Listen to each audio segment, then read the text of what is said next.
His splendor was like the sunrise. Rays flashed from his hand where his power was hidden.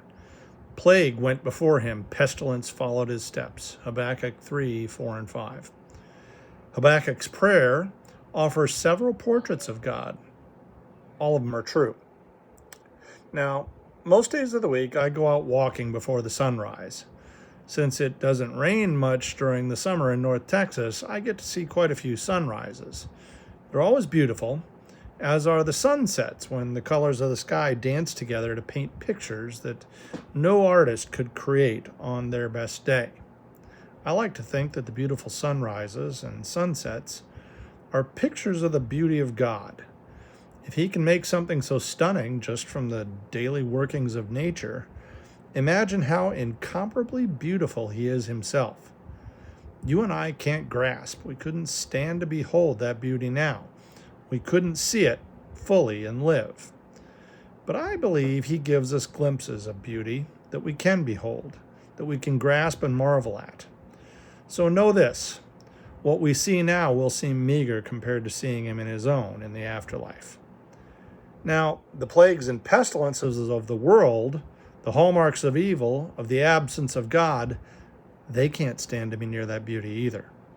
Where one side of God is beauty, so majestic that it's indescribable, another side screams its absence. I think of evil like rats fleeing. Last year on another walk, I went outside just after a heavy rain.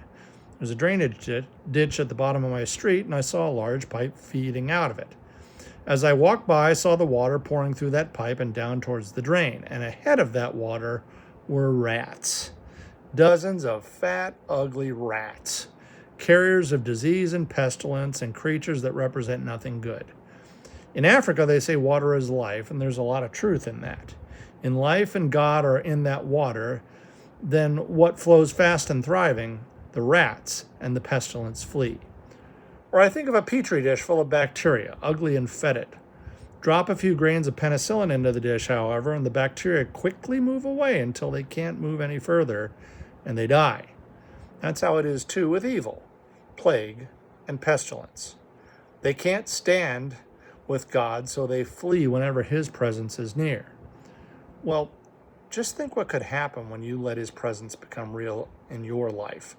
Just imagine what people could see if you and I would let even God's veiled brilliance shine through a little more, through our words and actions, and that people see more of him and less of us. How much of God might people really see?